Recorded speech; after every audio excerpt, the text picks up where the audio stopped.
welcome to the show. It's Wrestling with Entertainment, the only audio experience on the web today. To trust the choice for interviewing all your favorite wrestlers every Tuesday and Wednesday, and previewing and reviewing the latest shows from WWE, AEW, New Japan, and everything in between every Saturday on YouTube and Castbox, sponsored by Rogue Energy and Player One Coffee. I'm, of course, your host, James J., flying solo this week, and it is a good week for Wrestling Wit as we interviewed Romeo on Tuesday and Funny Bone on Wednesday. Two very unique, very different individuals from each other, to say the least, but still two very fun interviews. Nonetheless, definitely go into the archives and check them out if you haven't already. This upcoming Monday, yes, Monday interview. It is the ending of the month once again, like it is every month. And we have Delios, a wrestler from Brazil. We talk about his tag team, maybe not being ready to win championship gold at that time. Winning an internet championship that kind of really sparked his title, his confidence, I should say, and just what he's kind of doing now. Just turned face again. We talk all of that, a hell of a lot more, and a lot of anime talk if you're a fan of that. This upcoming Tuesday, we have Bam Bam Quaid from Denmark. He just won the Scandi Grabs tournament, the first ever show out of Denmark. The show was done in Norway. We talk about that. The Easy Lovers, his tag team, being in possession of an owl. A bull rope match against one called Manders, and a lot more. Definitely go check that one out as well. And then this upcoming Wednesday, we have Dean Allmark from the UK, jolly old England. The guy is a vet of 25 years. We talk about almost retiring earlier this year in his 25th year. What he's doing now, his school, Claw Wrestling. We talk an interesting encounter with Jake the Snake Roberts, wrestling Gypsum Thunder Lager, teaming with Tiger Mask, wrestling in the famed Rocky Goto Sumo Hall, wrestling for a pharmaceutical company. Lots of interesting anecdotes in that one. But don't take my word for it. Here's some clips now. Also, it is a championship that requires you to have a presence online, and it was not something that I used to, and I made the most of it. Some trainees still today tell me that my reign was the best reign because I established the Spartanet. Not just the internet, and it was a Instagram page that I would just post my catchphrase, that is "oh," just like in the 300 movie, the shout. Yeah. And I would just post "oh" every single day at the same time for the time that I was champion, and that was the interaction that they all got. But I was there. Fun. You're in a pulled pork, power fight, and your, initials are BBQ. Yes, exactly. So, That's also a funny story with the BBQ because the brothers who own Biceland, they gave me the name because Quaid is my shoot real name, and then they gave me the Bam Bam, and it was just like a while after that it clicked for us, like the initials says BBQ. so, so it wasn't intentional. No, not at all. It was afterwards, but they just like we saw it and we were just like it actually says BBQ right here. Yeah, maybe not as funny story as maybe not as funny as I made it out to be, but yes. There's just a snake in the dressing room, and Chick didn't really like snakes, so he didn't stay for very long. As soon as the snake got brought out, so I kind of stayed as Chick went away, and I was just introducing myself to Jake and telling him what a fucking legend he is, and he said, okay, like I'm gonna have to put this snake back in the bag while you're here because I can't do it alone, and he grabbed the snake by the neck. But as he did that, the snake wrapped itself around his leg, and he was like, brother, you're going to have to help me here, because if you weren't here, I wouldn't be able to get this snake off, because it's got my leg. I've got its neck, but it's got my leg. So he showed me how to uncoil the snake. He said, like, if you uncoil it, it's got no power, so you just literally have to just uncoil it reel by reel. And I was just like, wow, that's insane. So, yeah, that was my first meeting of Jake, and yeah, he's a wild guy. Well, he was a wild guy, a really wild man.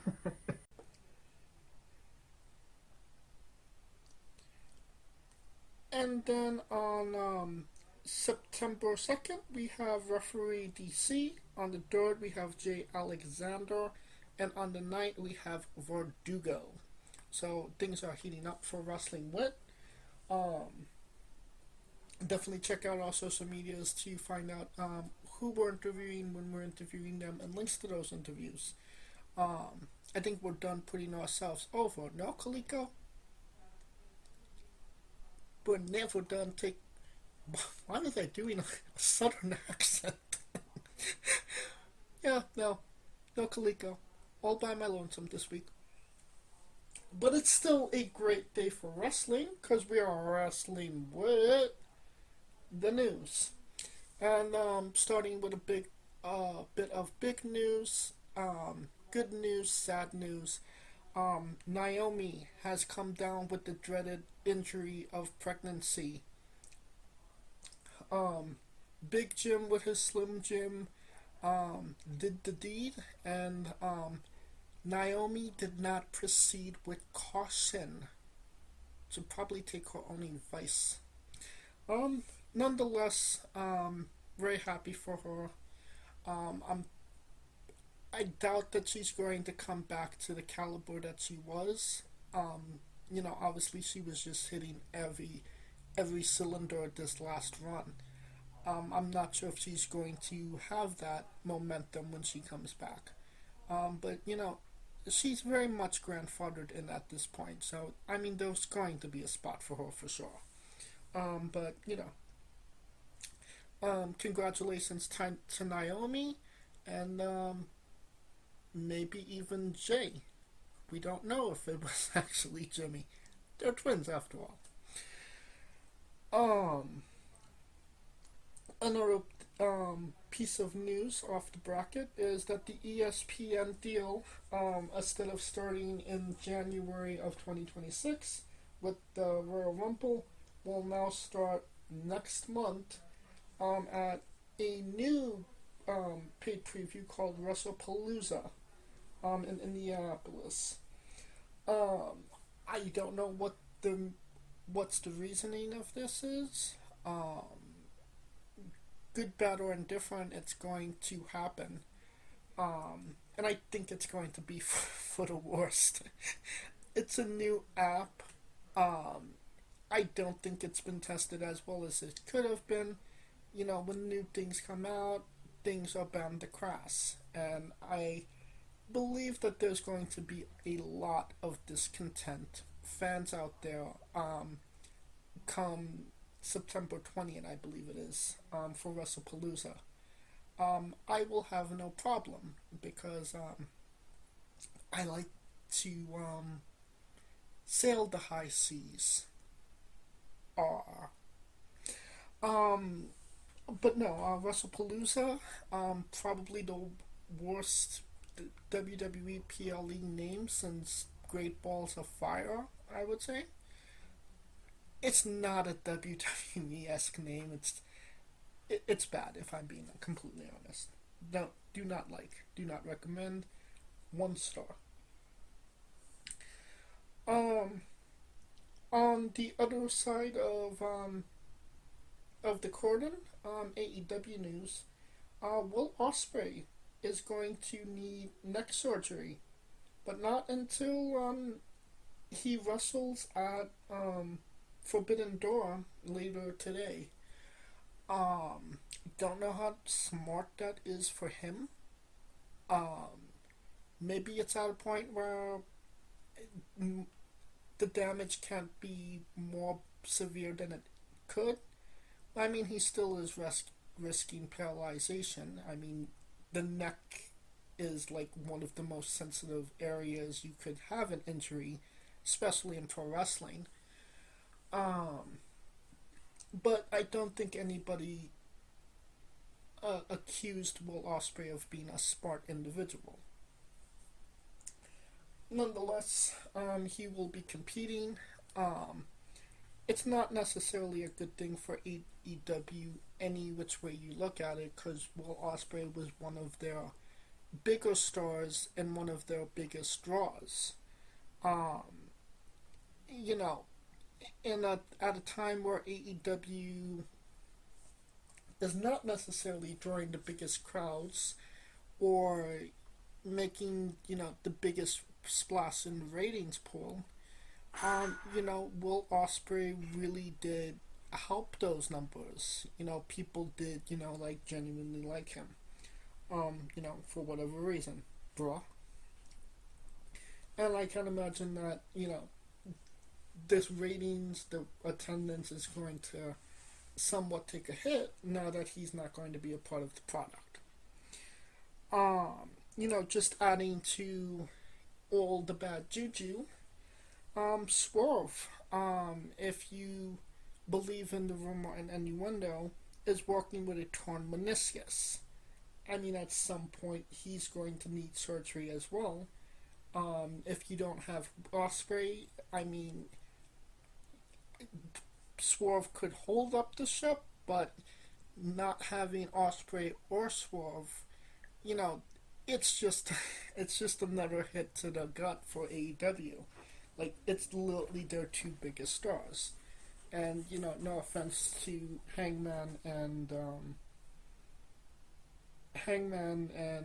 MJF.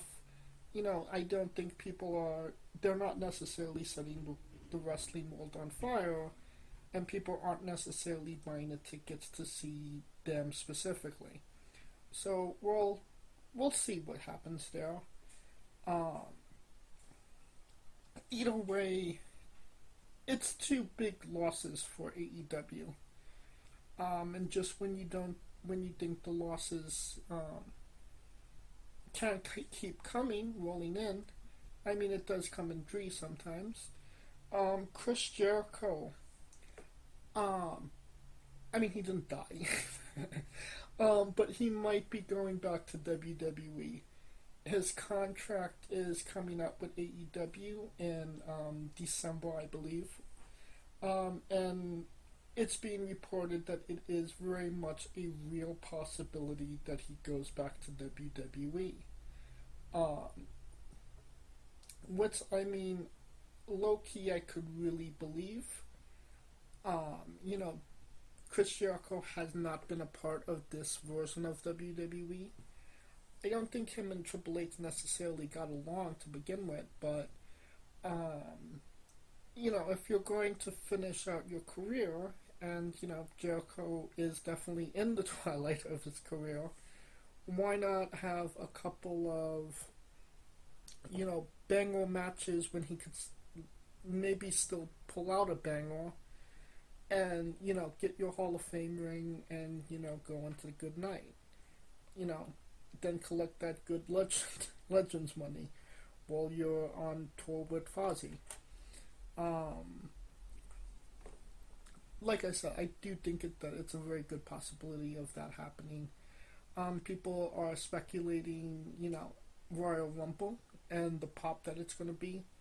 don't think that's going to be that big of a pop considering it's in Saudi. If it was literally any place in the United States, it would have been, you know, roof off of the place. But, you know, the Saudis don't necessarily respond as well as crowds in other parts of the world.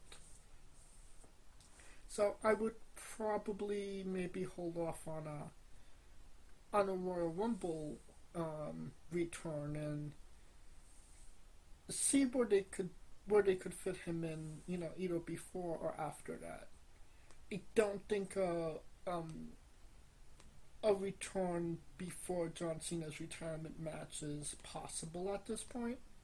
But, you know, never say never, I suppose. And, but I mean, if AEW did lose him, that would be probably the most devastating hit since Punk left, I would say. Maybe he'll stay because of the freedom that he gets, but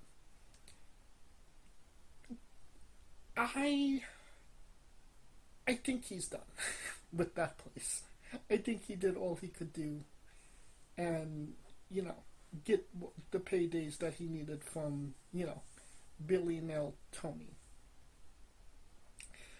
Another one that might be bound for the WWE is Danhausen. Very nice, very evil. I don't know what they would actually do with him, but I would be genuinely interested to find out what they would. So, if we do see Danhausen in WWE, I would not be mad at that. I'll just put this into the news bracket of things because there's not a lot to talk about, and that is the G1 finals. It was last week. To say that it was as basic bits of a show that it could possibly be would be an understatement. And the fact that, you know, Konosuke Takeshita has won the G1, is the G1 champion, and will be, you know, main eventing Tokyo Dome in 2026. It just kind of tells you the sad state that NJPW's in, that they would, you know, try and put an outsider in that position. He wrestled Evil in that last match. And, you know, as hated and despised as Evil is, Evil got a bigger pop than Konosuke. Like the people wanted Evil. And they were kind of, like, genuinely upset that Konosuke won. This is the second time that New Japan has kind of put their chips on one person, and it kind of struck out with the fans. I don't know what they're doing or what they're trying to do. I mean, Yoda Tsuchi was right fucking there the whole time, and he still is. I genuinely do not understand why they wouldn't go with the one guy that does seem like he's ready to take on that role, and for the crowd to actually accept it. It is, you know, genuinely baffling to me. So, we will see what happens with New Japan as they, you know, move forward to the Destruction Tour. They're not going into the Destruction Tour with a lot of momentum from the G1. Like I said, kind of ended like a wet fart than, you know, the fire that they were looking for. Alright, that will conclude our coverage of the news. And now a quick word from our sponsors. So, Rogue Energy, the only gaming drink company in the world with 4 unique product lines to suit your task at hand, whether it be juices, shakes, smoothies, and everything else in between. Their low-calorie, no-sugar energy formula is the perfect alternative to sugar-filled canned energy drinks and sodas. Their extreme formula provides the most energy, focus, and sports performance possible. Their hydration line offers focus, ingredients without the added caffeine. Drink it anytime you're thirsty. And their shake formula is so delicious. Who doesn't love a cookies and cream, zero-calorie energy milkshake? First and foremost, they've designed every Rogue product line with performance and effectiveness in mind. It is critical that you look at the nutrition panels of drinks when comparing options. There are countless off brands out there that are presenting low quality, poorly dosed formulas that amount to expensive caffeine water. Every formula they produce is designed with optimal levels of high quality ingredients. Additionally, you won't find a powdered gaming drink brand that dissolves better. No need to have chalky textures in your drink. Their taste profiles are unmatched, specifically designed for gamers, athletes, students, entrepreneurs, people with hectic schedules, individuals with low energy, podcasters who can't shut up, people who are health conscious, and so much more. Great as both a pre-workout and as a coffee energy drink replacement. Specifically designed every Rogue product line to be the best gaming drink on the planet. Rogue Energy, more focus, more wins. Use promo code WrestlingWithE for 10% off your next purchase.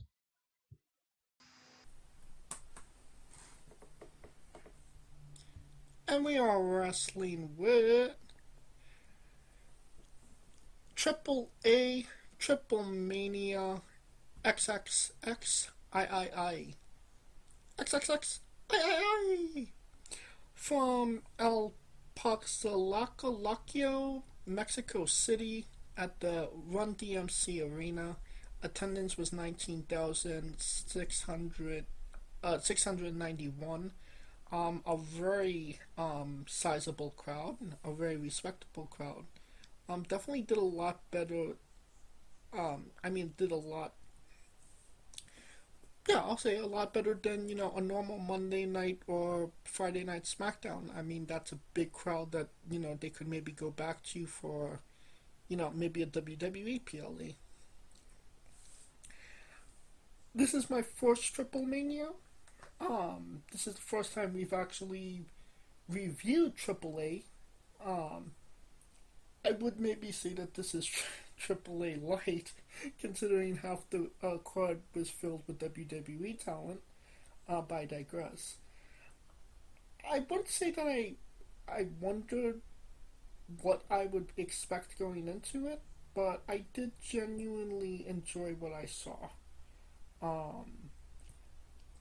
It was still, despite being WWE-ified, it was definitely a proper lucha libre show as well. So I mean, it kind of hit all of the marks that it had to as a lucha libre show, my opinion.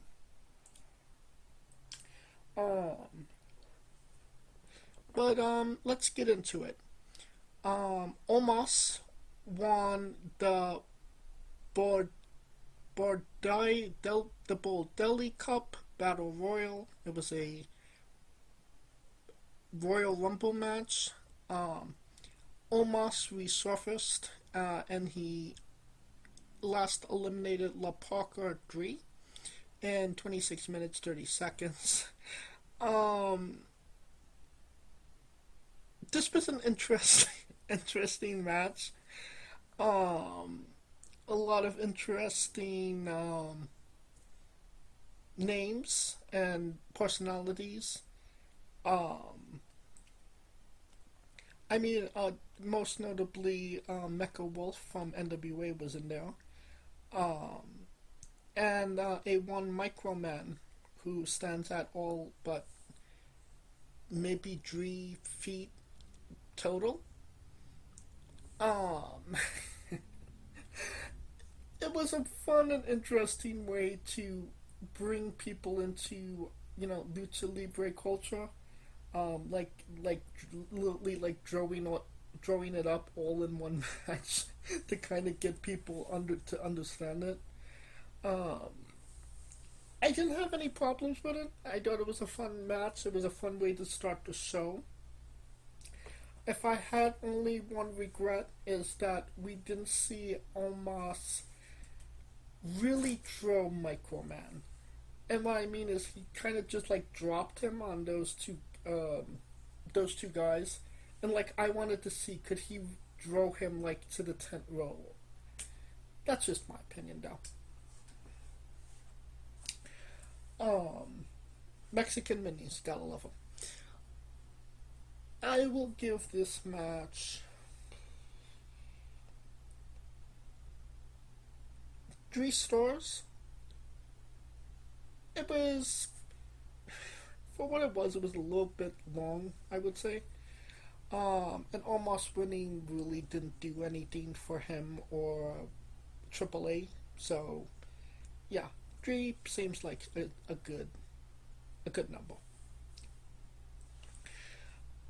Singles match for the AAA Latin American Exchange Championship. El Hijo del Dr. Wagner Jr. defeated El Messiah in 10 minutes 18 seconds. Interesting storyline going into the match. Decent match.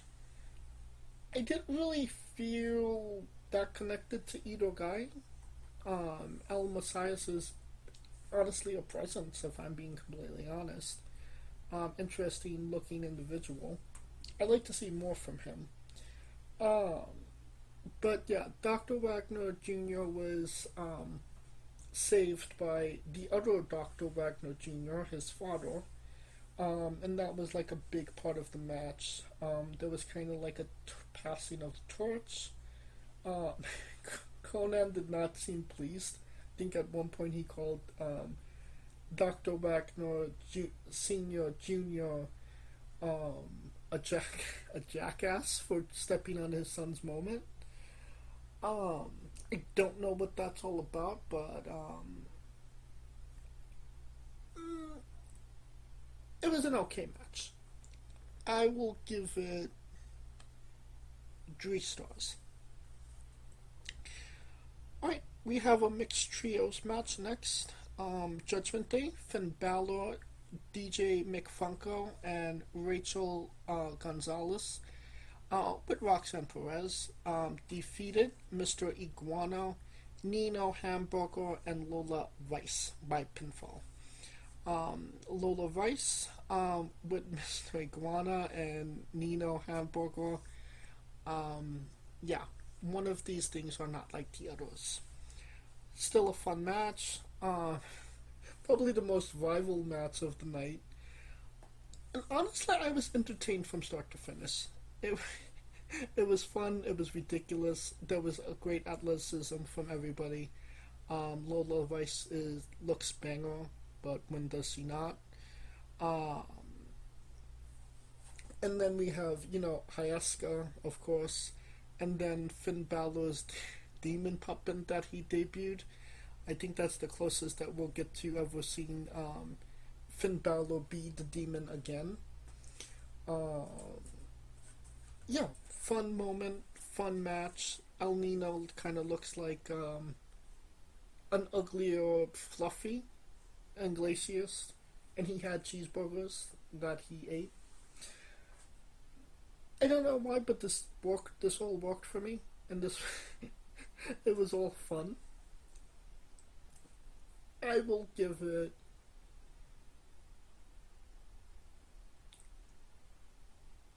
I'll give it 4. Lola Rice was in it. Street fight for the AAA World Tag Team Championships. Pangano and Psycho Clown defeated Berto and Angel in 12 minutes 54 seconds. Nice proper street fight. There were a couple of botches. Obviously Psycho Clown has to work 3 to 4 times harder than Mr. Iguana because he doesn't have a puppet. And that's what he did. There were barbed wire kendo sticks. There were weird table spots. But again, I kind of liked it. I would have said, maybe Los Garzas should have went over, but I get that, AAA needed AAA guys holding the titles, and, Psycho Clown needs some validation for all the work he's been doing. I'll give it 3.25 because the botches were just. It would have been 3.5, but the botches were just bad. Then we have the three-way for the Triple H Rihanna title. Flamer defeated Fabi, Apache, and Natalia in 10 minutes 45 seconds. Decent match, good match. We could actually see that Natalia can actually still wrestle. And the fact that she's calling herself, the low-key legend is just fantastic at this point. Flamer is a very interesting looking individual, to say the least. And Apache apparently is a second gen wrestler.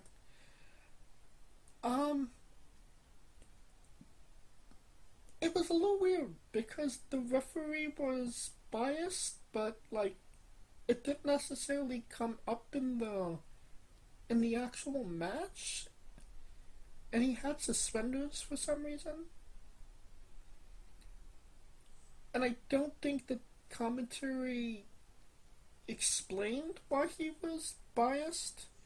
Maybe I'm just overlooking something or I'm not remembering something, but there was, to me, it was an incomplete story, and it just kind of ended abruptly, in my opinion. So I would say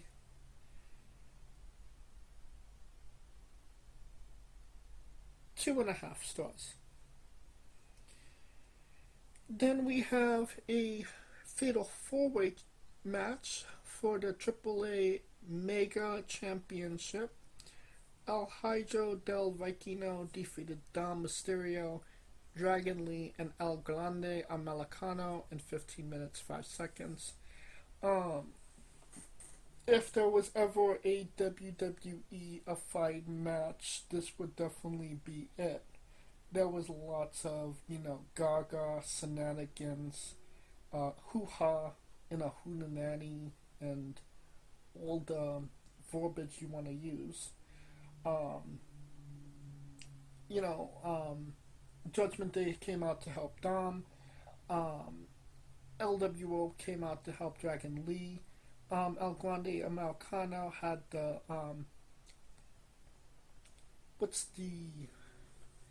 El Grande's, El Nino Americanos help him? I don't know. AJ Styles was involved in the match. I find it interesting that Dom and Americano got the biggest pops while the crowd was just sitting completely on Vikingo. I don't know why that could be. I'm not, maybe some people were saying that it had something to do with Alberto Del Rio. But I don't necessarily know. But I am interested to see where this kind of goes going forward, considering he is the champion and the crowd was very hostile towards him. This was like CM Punk and this was John Cena and Hammerstein, and it was for Dom, it was Punk in Chicago. So I mean, maybe they already had the vision going forward that Vikingo would win, but I do feel like something is probably going to be changing sooner rather than later. Considering how bad the crowd was against him, and if it will continue being that way. That being said, everything worked. Everything was fun. It was a memorable match. 4 stars. And I do give the show as a whole a thumbs up. So, AAA Mania, a success. First time for underneath the WWE banner, and it was probably the biggest AAA Mania yet. That will conclude our coverage of Triple Mania. And we are wrestling with WWE NXT Heatwave in Lowell, Massachusetts at the Lowell Memorial Auditorium. It takes place later today. And yeah, I would say that this is, honestly, it's a solid NXT card. It's not like the biggest PLE by any stretch of the imagination, but there's definitely enough to keep people interested in what's going on.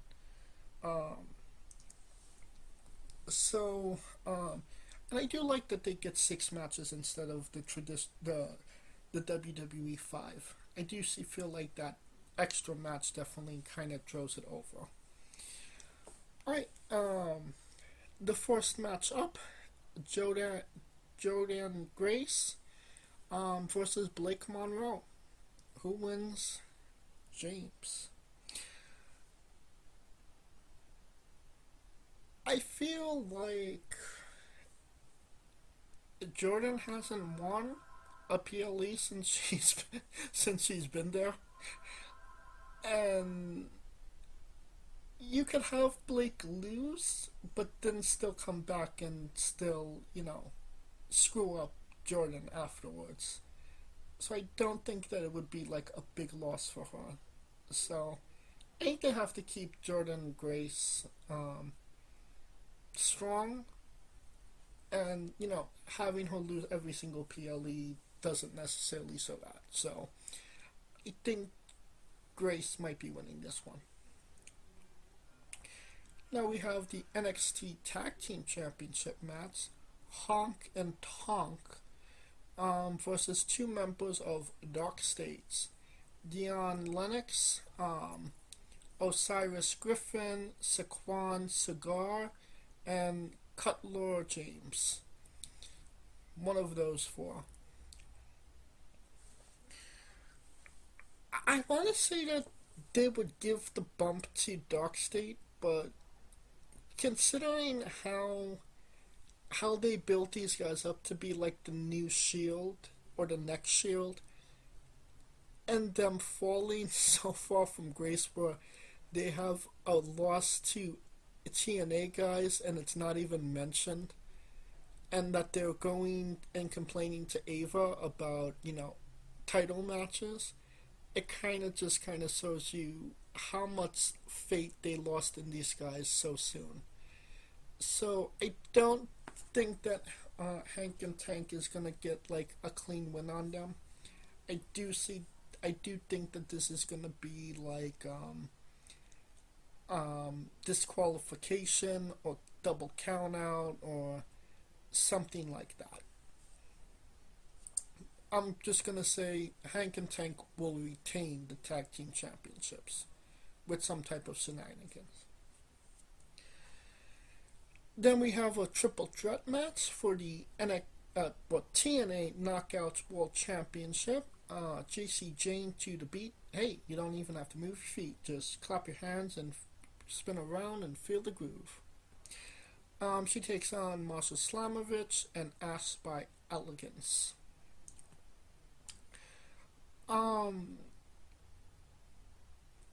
It has to be. It kind of has to be JC at this point. I mean, she just won the championship like a month ago, so it would stand to reason that she wouldn't just be losing the title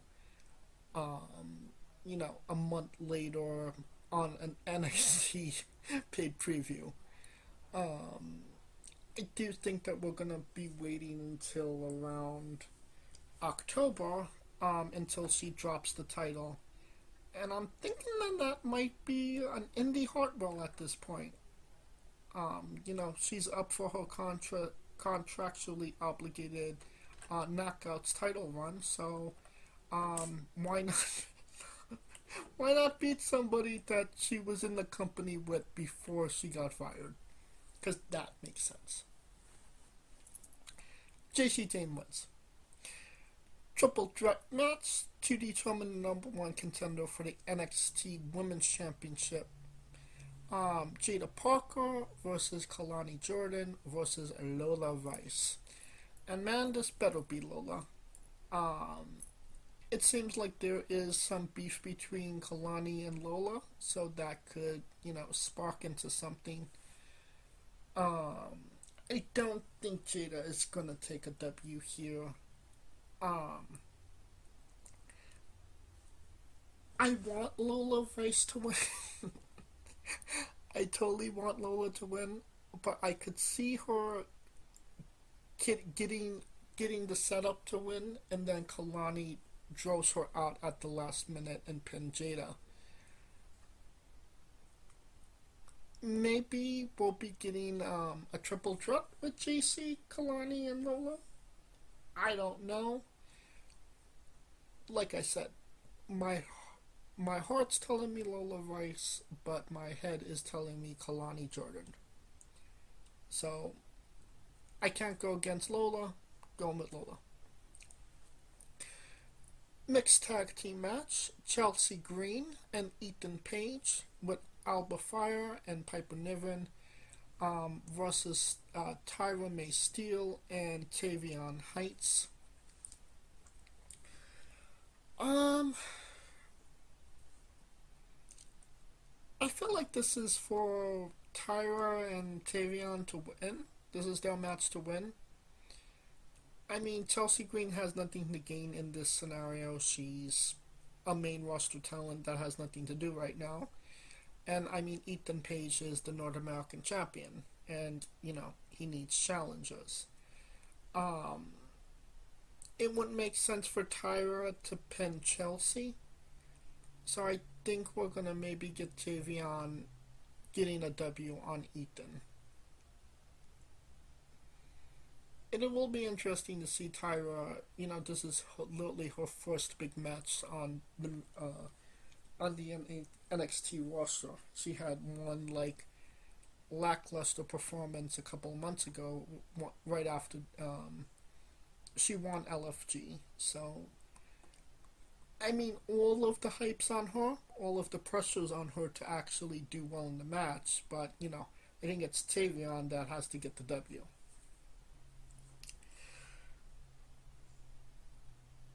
And then we have the NXT Championship match. Oba Femi defends the title against Javon Evans. Oba Femi wins. there's not really a lot you could go with that. It's just, it is what it is. Oba's winning. I don't see Javon winning this one. Alright, that'll conclude our coverage of NXT Heatwave. And we are wrestling with AEW Forbidden Door. With the Forbidden Door on the Forbidden House, on the Forbidden Street, Forbidden Street Lights, Forbidden People, walking down the Forbidden Avenue. Takes place in the Forbidden London, England, at the Aqua Arena. And yes, this is a very, very AEW card. 13 matches. 4 of them not even on the PLE. I should say paid preview. feel like this should be at least one more match, because usually it's 14, because they don't want the people to leave at any earlier than, 1 o'clock or midnight. Nonetheless, let's get into it. We have the first match, which is the pre-show. Paragon, Kyle O'Reilly Parts, and Roderick Strongneck, and El Desperado, because of that, and Yuya Uemura, going up against Action Spaghetti and Leo Russ with Heath Cheerio and Josh Alexander, because this match makes complete sense. Can I just say that I don't care who wins? I'll go with Despy and Yuya with O'Reilly Parts and that good team. There's another 8-man woman match, 8-woman tag team match this time. The Triangle of Madness. Julia Hart, Sky Blue, and Tequila with Megan Bain. They're fighting Holly Cameron, Chris Statlander, Queen Amidala, and Willow Nightingale. Honestly, could not care about this match either. I say Willow wins. Maybe takes the W on Tequila. I will go with that. We have Jet Speed, Kevin Knight, and Speed Testicle, Mike Bailey, with Michael Aku, bless me, versus the Gates of Agony, Bishop Khan and Tia Leone with Rick Lachey. Oh, how Rick Lachey has fallen. He's on the pre-show with Tia Leone. Either way, he's probably going to win. We have the Ops. This is a trios match for the World Trios Championship. We have the Ops, Katsuri Shibata Bread, Powerhouse Snops, and Samoa Joe versus Bullet Club War Dogs, Clark Connors, Drilla Baloney, and Robbie X. I think the Ops got this one locked down. Makes sense. Why would the World War Dogs have AEW called? Makes no sense. Alright, now we have the main roster. Because if that didn't get your blood flowing for mediocre wrestling, I don't know what will.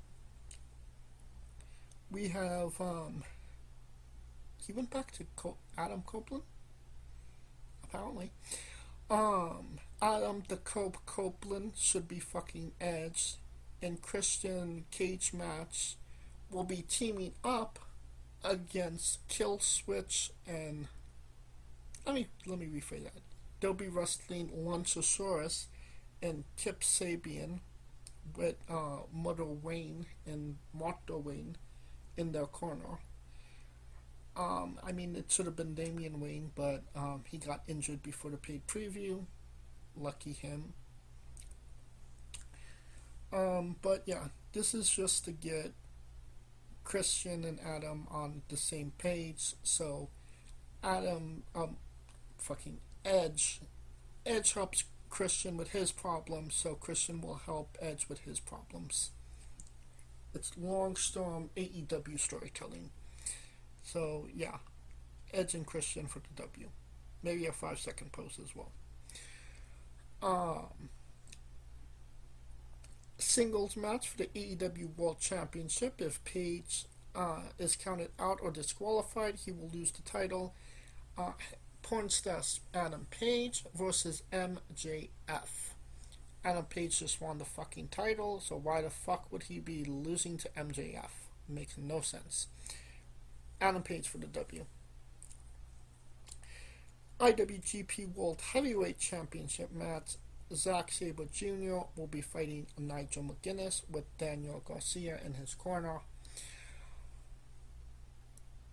You know, it's funny how New Japan just takes, all the shit blows from AEW that they didn't give them, one of their bigger or higher card, wrestlers. They stuck arguably one of the better champions in the world today with a fucking announcer.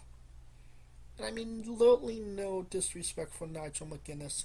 He's a great wrestler. There's no doubt about that. Like, legitimately, he was great. But nobody thinks that Nigel McGuinness has, one more title run in him, or that, he's, a legitimate threat to Zack Sabre Jr. because he's not an active wrestler. He's a commentator that's coming out of retirement to fight Zack. I mean, will it be a good match? More than likely, yeah, it will. But, just to disrespect the IWGP champion by, giving it a match where there's no expectations of the challenger winning, it's disrespectful. I mean, and it's not the first time either. A couple of years, 2 years ago, it was, they put Sonata with fucking Jungle Boy. And was he Jungle Boy or was he Jack Perry? I can't remember. They could have given Zack somebody more adequate than what they gave him. But, I digress. If it wasn't obvious, Zack Sabre Jr. for the win. AEW TNT Championship match. Kyle Flatulence will wrestle Hiromu Takahashi. I would like to think that Hiromu Takahashi would win this match. I mean, he has all the capabilities of doing so, but he does not go there. So Kyle Fletcher for the W. Four-way match for the AEW That Bitch Show Championship. Mercedes Monet versus Alex Windsor versus Persephone versus Bazilla. You think anybody but Mercedes Monet is going to win? You have another thing coming. Clearly, obviously, it makes the most sense for her, because anything else won't work for her brother. AEW Women's World Championship match. This is Athena's Casino Gauntlet Championship contract match. Timeless Toni Storm versus Athena, the champion of the Land of Forgotten Toys. Yeah, if Mercedes couldn't get the belt off Toni, what makes you think Athena could do it? Toni Storm for the W. A singles match for the AEW Unified Championship. It's just called the Unified Championship. Unified of what? It was the Continental Breakfast Championship. Like, give it a name. Kazuchika Okaya versus Swerve Strickland. I mean, if the rumors and innuendo is true, Swerve will be out with surgery soon. So, he can't be holding no titles. So, Okada for the W. Alright, we have a three-way tag team elimination match for the AEW World Tag Team Championships. We have the Ouchie Business, Robert Lashley and Benjamin Shelton versus Brody Burger King and Bandito versus Fuck the Revival, Cash Wheeler, Dax Hardwood. FTR is going to win this. If there's one thing I'd feel certain for is that FTR will win the titles, so they could wrestle Christian and Edge at more than likely all out for the tag team titles. I mean, it makes the most sense. I mean, the only thing that would make less sense was if the Hurt Syndicate won, because they said, that don't work for me, brother. which, might actually be true. There's been speculation that there's heat with MVP in the locker room, that he likes to protect Lashley and Benjamin. I don't know how true that actually is, but like I said, the tag team title should be on FTR right now. And that's my pick, FTR. And then we have quite possibly the last match. Should be the last match. Lights out steel cage match. The Golden Lovers. Kenny Omega and Kota Ibushi. Darby Allin, Hiroshi Tanahashi, and Will Ospreay will be taking on the Dead Riders. Claudio Ida Canoli, John Neo-Nazi Moxicillin, and the Young Fucks, Matt Jackson, Nick Jackson, with Gabe Kidd. My first question is, why the fuck is Hiroshi Tanahashi in this match? Like, did he just draw the short straw that he had to be in this match? I don't even think that he likes Kota Ibushi all that much either. And is the whole of the team called Golden Lovers now? Or is Darby and Ospreay Golden Lovers? Are we expecting golden showers after the match? Golden orgy? Yeah, that's not a pretty sight. And I mean, at least Gabe Kidd has been loosely associated with Dead Riders, so that kind of sort of makes sense for him, even though it makes no sense whatsoever. Still. Yeah, I think that this is the death of the Dead Riders. Golden Lovers, Golden Love conquers all, even the death of the Riders. So, yeah. Alright, that will conclude our coverage of AEW, Forbidden Door. This will conclude our Forbidden preview of it. And we should have Kaliko back for a Forbidden review next week on the show. That will conclude this episode as a whole. Thank you for listening. If you like what we're doing, please like, subscribe, comment, both on YouTube and Castbox. This was sponsored by Rogue Energy and Play One Coffee. Join us this upcoming Monday as we interview Delios, this Tuesday as we interview Bam Bam Quaid, and this Wednesday as we interview Dean Allmark, and then obviously next Saturday when we preview and review the next round of shows. You can follow the show at Wrestling with E, both on X, Thread, and Instagram for information on who we're interviewing, when we're interviewing them, links to those interviews, and so much more. Follow me personally at JamesJ993. For Kaliko Yachts and Scooter Dust, I'm James J, and this has been Wrestling with Entertainment.